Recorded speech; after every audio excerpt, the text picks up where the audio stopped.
ਸਾਡੇ ਨਾਲ ਮੌਜੂਦ ਨੇ ਡਾਕਟਰ ਗੌਰਵ ਤੇਜਪਾਲ ਸਰ।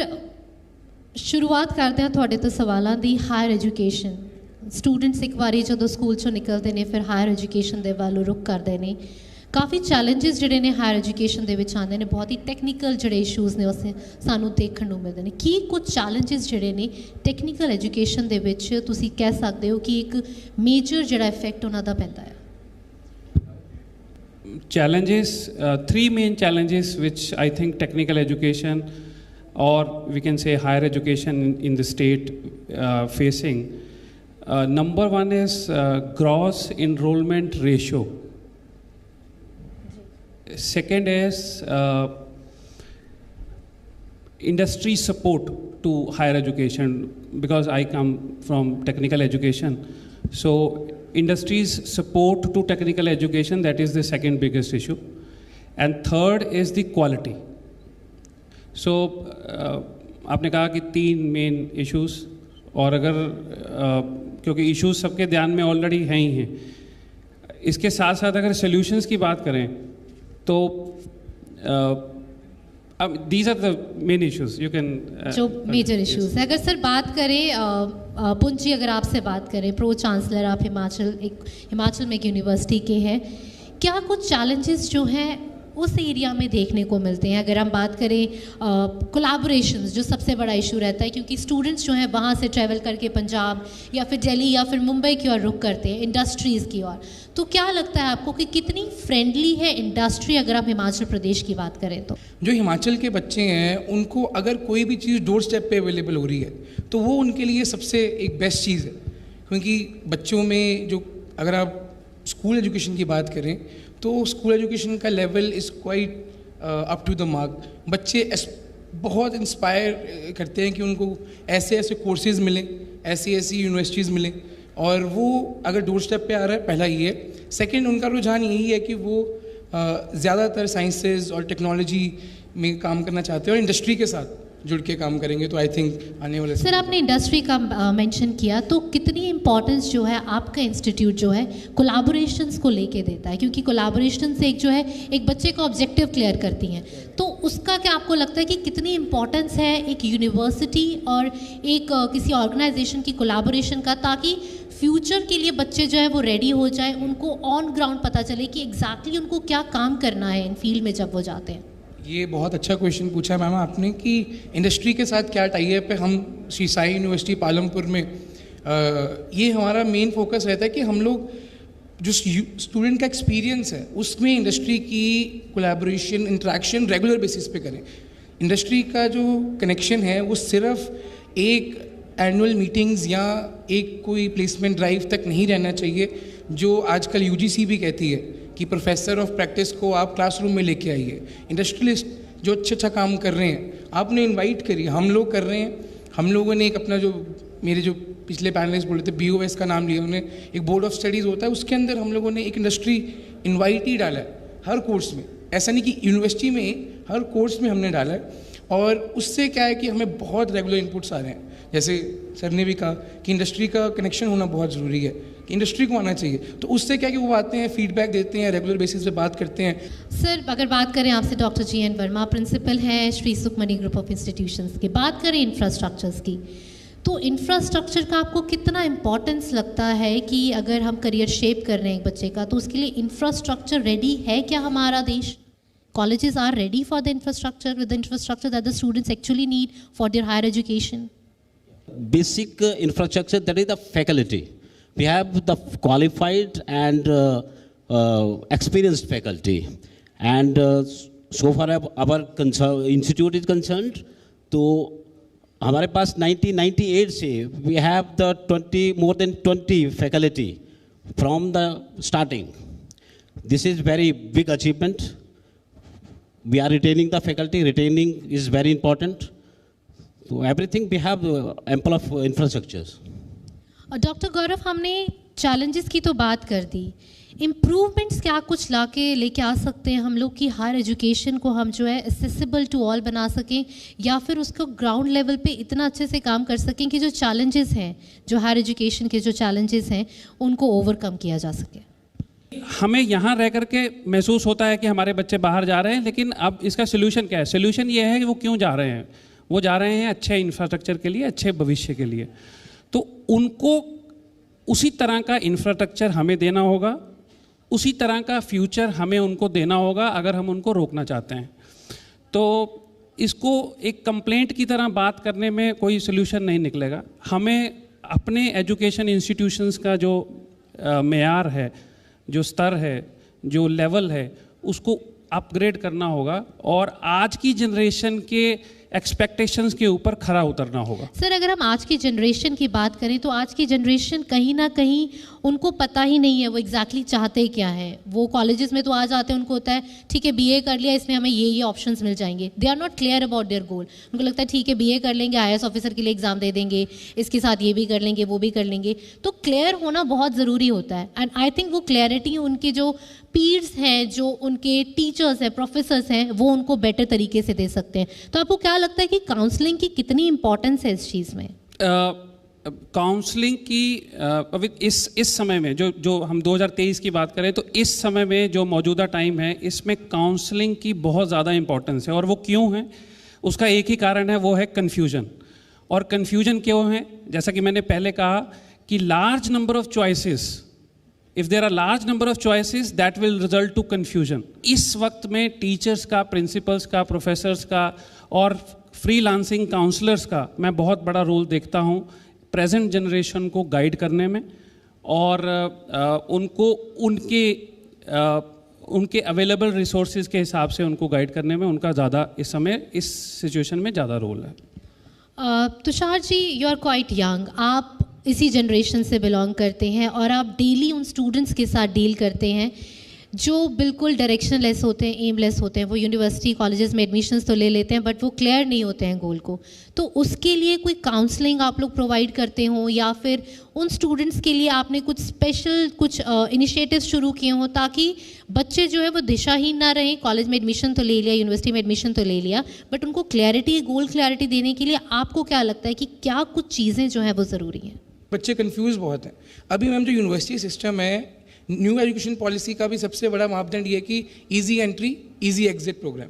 तो अगर बच्चा चाहता है कि मैं 2 साल पढ़ रहा हूँ और तीसरा साल नहीं कंटिन्यू करना है तो he has got an option. तो ये एक बहुत अच्छा ऑप्शन है और मल्टी डिसिप्लिनरी भी आ गया मैम। अब अगर आपने 1 साल 2 साल इंजीनियरिंग पढ़ा है एंड यू फील कि आपको इंजीनियरिंग नहीं पढ़ना है आगे, तो आपके नंबर ऑफ क्रेडिट्स जितने आपने अर्न किए हैं, मतलब ABC बोलते हैं एकेडमिक बैंक ऑफ क्रेडिट्स, तो जितने आपने क्रेडिट्स अर्न किए हैं उसके आपको, जैसे फॉरेन में होता है कि आपने इतने क्रेडिट्स अर्न किए हैं, आपको इंडिया में किसी भी यूनिवर्सिटी में, चाहे वो आर्ट्स कॉलेज में भी जाए, फिर उनको बताया जाएगा कि अब आपको ये आपने किए हैं, ये आपको माफ़ है, आपको ये एग्ज़ाम देना है and you can get this degree. तो फ्लेक्सिबिलिटी आ रही है, न्यू एजुकेशन पॉलिसी बहुत अच्छा काम कर रही है और हम सब पे बहुत प्रेशर भी है, रिस्पॉन्सिबिलिटी भी है, उसको इम्प्लीमेंट करें नेक्स्ट 5-10 ईयर्स। आपको ऐसा नहीं लगता कि बच्चों को जब ग्रास रूट लेवल पे, जब वो 8, 9, 10th में होते हैं, तब उनको इस काउंसलिंग की सबसे ज़्यादा ज़रूरत होती है क्योंकि तब वो अपना फ्यूचर शेप करने के लिए अपना इंटरेस्ट क्रिएट कर सकते हैं? वहीं पे आपको लगता है कि बच्चों को काउंसलिंग वहीं पे दी जानी चाहिए जब वो 8th, 9th में अपने स्टार्टिंग के करियर के जब वहाँ पे पहुँचे हुए हैं, तो उनको वहाँ पे देनी चाहिए? आई थिंक मैम बिल्कुल ठीक है, क्योंकि सब बच्चों के पास ऐसा अपॉर्चुनिटी नहीं है कि वो बहुत अच्छे या बड़े स्कूल्स में पढ़ें। जैसे हम लोग रिमोटली बैठे हैं तो हमारे पास जो बच्चे आते हैं वो कुछ ऐसे रिमोट पार्ट से आते हैं जहाँ पे शायद छोटी रोड जाती होगी, घर भी छोटा होगा उनका एंड पर उनके सपने बड़े हैं। तो उन बच्चों को 9-10th में अगर काउंसलिंग मिलेगी कि आपने अगर 12th में जाके कंप्यूटर साइंस पढ़ना है, ये ट्रेंड है, और वो 9-10th में ही कोडिंग को लेके आगे आएँ या होटल मैनेजमेंट को लेके आगे आएँ, तो ये चीज़ें हैं। हम लोग मैम आउटरीच प्रोग्राम करते हैं, हमारे जो स्टाफ हैं हम लोग मैंडेटरी बच्चों को जो प्रोजेक्ट्स देते हैं मेक श्योर करते हैं ताकि वो उस वहाँ पहुँचे जहाँ पे ज़रूरत है। डॉक्टर GN वर्मा जी, अगर हम बात करें क्वालिटी एजुकेशन की, तो कहाँ पे लैक कर रहे हैं हम क्वालिटी एजुकेशन में? क्योंकि हमने इंडस्ट्रीज़ की जो एक शिकायत रहती है वो ये रहती है कि बच्चों को प्रैक्टिकल नॉलेज नहीं है। बुकिश नॉलेज तो सारी है, वो रट के ज़रूर आ जाते हैं, बट अगर उनको आप कोई काम फिजिकली करने के लिए बोलें तो they are good for nothing. ये जो है ये इंडस्ट्री की शिकायत है, क्या कहना चाहेंगे इस पर? ठीक कहा मैडम, आपने बिल्कुल ठीक कहा है कि इंडस्ट्री की शिकायत रही, क्योंकि ड्यूरिंग कोविड टाइम में क्या हुआ कि जो प्रैक्टिकली जो टेक्निकल एजुकेशन है, तो टेक्निकली जब तक नहीं करेगा तो मतलब वो उसकी स्किल नहीं होगा, आएगा उसमें, ठीक है। ये ड्यूरिंग टेक्निकल जो अपना जो कोविड के टाइम जो हुआ है उसमें फ़र्क पड़ा हुआ है। उसमें उसके बाद जो बच्चे को जो कोविड टाइम में ये हुआ कि जब बच्चा उसके बाद आया कॉलेज में, उसको तो पता ही नहीं था कि कैसे हथौड़ी कैसे चलानी है मैकेनिकल में, है ना, जैसे कोई सर्किट जोड़ना कैसे है, इलेक्ट्रिकल का सर्किट कैसे जोड़ना है, मतलब उस टाइप की प्रॉब्लम आई है हमारे को, ठीक है ना। उसके बाद आस्ते आस्ते अब तो ठीक हो गया, काफ़ी इम्प्रूवमेंट है इसमें, और आगे भी कोशिश कर रहे हैं सारे इंस्टीट्यूट है और यूनिवर्सिटी भी कोशिश कर रही है। और जहाँ तक इंडस्ट्री की बात है, इंडस्ट्री के साथ हमारा कोलेब्रेशन है, वी हैव द कोलेब्रेशन 40-50 के अराउंड हमारे MOUs साइन करे हैं इंडस्ट्री के साथ। और जो इनकी मैंडेटरी ट्रेनिंग होती है हमारे बच्चों की फाइनल ईयर के बाद होती है, तो उसमें इंडस्ट्री में जाते हैं बच्चे, तो उसको फॉलोअप लिया जाता है। जो concern head of the department या उन्होंने डिप्यूट किए जाते हैं, टीचर डिप्यूट किए जाते हैं, वो वहाँ पे। तो आपको लगता है जो एजुकेशन पॉलिसीज़ हैं वो इको फ्रेंडली, मतलब वो स्टूडेंट फ्रेंडली हैं, वो प्रैक्टिकल फ्रेंडली हैं? क्योंकि बच्चों को जो है ज़्यादातर बुकिश नॉलेज ही दी जाती है, प्रैक्टिकल के लिए 1 या 2 क्लासेस रखी जाती हैं। तो आपको लगता है कि हमारा जो एजुकेशन सिस्टम है वो बच्चों को फ्यूचर रेडी एग्जैक्टली कर रहा है? नहीं मैडम, ऐसा नहीं है, एक्चुअली ऐसा नहीं है। टेक्निकल एजुकेशन में मतलब इसमें जो आपकी जो ट्रेनिंग रहती है, तो ऑलमोस्ट दैट इज रफली 50% मोर देन टेक्निकल एजुकेशन में more than 50% is the this skill, right. तो वो तो है ही है, उसमें कोई दिक्कत नहीं है वैसे। तो आपको इंडस्ट्रीज के साथ पार्टनरशिप की कितनी इंपॉर्टेंस लगती है, अगर यूनिवर्सिटी और industry? That is more important. Industry के साथ जो पार्टनरशिप है that is more important. MOUs हमने साइन किए हैं और करते सारे ही करते हैं, और जो ट्रेनिंग भी इंडस्ट्री वाले आते हैं, और जो वाइबा भी एंड में जो वाइबा होता है इंडस्ट्री वाले कैंडिडेट आते हैं हमारे पास एक्सटर्नल के लिए। सर, अगर आपसे सेम चीज़ पे मैं सेम सवाल पूछूंगी कि आपको कितनी इंपॉर्टेंस लगती है एक यूनिवर्सिटी और एक इंडस्ट्री के बीच में पार्टनरशिप, एक स्टूडेंट एक्सचेंज प्रोग्राम्स जो चलाते रहते हैं, वो कितना इंपॉर्टेंट रोल प्ले करते हैं एक बच्चे को फ्यूचर रेडी करने के लिए? देखिए, ऐसा है कि टेक्निकल इंस्टीट्यूशंस और यूनिवर्सिटीज़ का इंडस्ट्री के साथ कोलैबोरेशन ये एक बहुत इंपॉर्टेंट एस्पेक्ट है, क्योंकि ये प्रोफेशनल कोर्सेज़ की कैटेगरी के अंदर फॉल होते हैं। तो प्रोफेशनल कोर्सेज़ का कोई मतलब नहीं है अगर इंडस्ट्री के साथ कोई आपका टाई अप नहीं है। लेकिन इसमें चैलेंजेस हैं, और सबसे बड़ा चैलेंज ये है करिकुलम का। अभी तक इंडिया के अंदर most of the institutions they are governed by the affiliating university. तो मैं इसका सोल्यूशन बता रहा हूँ। प्रॉब्लम तो है ही है, इंडस्ट्री की तरफ से भी है, इंस्टीट्यूशंस की तरफ से भी है। इंडस्ट्री इंस्टीट्यूट कोलैबोरेशन या टाई अप इतना स्ट्रॉन्ग नहीं है ऑल अक्रॉस द रीजन, ये प्रॉब्लम है। इसका सोल्यूशन ये है कि एफिलिएटिंग सिस्टम से इंस्टीट्यूशंस को ऑटोनॉमी देनी होगी, क्योंकि इंडस्ट्री की सिर्फ एक कंप्लेंट रहती है कि जो बच्चों को पढ़ाया जा रहा है वो उनके लिए आउटडेटेड है, उनको लेटेस्ट टेक्नोलॉजीज़ के बारे में जानकारी नहीं दी जाती। तो इसका सोल्यूशन ये है कि इंस्टीट्यूशंस को करिकुलम डिज़ाइन के लिए ऑटोनॉमी दी जाए।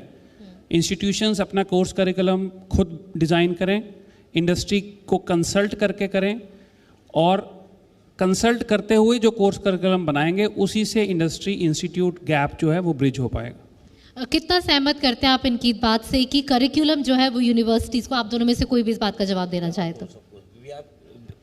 जो हम है ना, हमारा जो इंस्टीट्यूट है that is affiliated to some university, that is Punjab technical university, that is a government university, right. उनका कोई curriculum they have design the curriculum that is not at par that will meet the requirement of the industry, that is required actually updated curriculum should be updated with the help of the industry, but what is the requirement of the industry that should be incorporated in the curriculum. आपका इस बात पे क्या कहना है? तो sir बहुत अच्छा सर ने पॉइंट बोला कि करिकुलम में चेंज करना है। एक सर मैं एक और पॉइंट ऐड करूँगा कि न्यू एजुकेशन पॉलिसी के अगर आप मापदंड पढ़ें तो उसके अंदर ये क्लियरली लिखा है कि अगले 10 साल में एवरी कॉलेज और जो हायर एजुकेशन इंस्टीट्यूट है वो एक डिग्री अवॉर्डिंग इंस्टीट्यूट बनेगा। तो उसका मतलब है कि हम लोग एफिलिएशन सिस्टम से काफ़ी बाहर जाएंगे, काफ़ी ऑटोनॉमी हमें लेके आनी पड़ेगी, और करिकुलम डिज़ाइन करने में हमें स्टूडेंट इंटर्नशिप तो एक कॉन्सेप्ट सुना ही है, पर मैं चाहूँगा कि हमें फैकल्टी इंटर्नशिप भी करनी चाहिए कि जो हमारे फैकल्टी पढ़ा रही है, मैनेजमेंट पढ़ा रही है, बिजनेस पढ़ा रही है, उनको शायद बिज़नेस का उतना एक्सपोजर अब नहीं है, क्योंकि बिज़नेस आज से 10 साल पहले जैसे चलता है अब नहीं चलता है। तो वो भी एक मैं बोलूँगा कि फैकल्टी इंटर्नशिप्स पे भी हमें सोचना चाहिए कि इंडस्ट्रीज आके आए कि हम आपके स्टाफ को 1 महीने के लिए लेके जाएंगे एंड वापस भेज देंगे। तो व्हाई नॉट? आई थिंक वो बहुत ज़रूरी है ताकि उनको भी ऑन फील्ड जो एक्सपीरियंस मिल सके कि इंडस्ट्री में एग्जैक्टली काम होता कैसे है। थैंक यू सो मच, आप तीनों का बहुत बहुत धन्यवाद। एक बहुत ही इंपॉर्टेंट इश्यूज़ पे हमने बात की है क्योंकि इंडस्ट्रीज़ के साथ काम करना टेक्निकल एजुकेशन में बहुत ही ज़्यादा इंपॉर्टेंट जो है। थैंक यू सो मच, आप सबका बहुत बहुत धन्यवाद।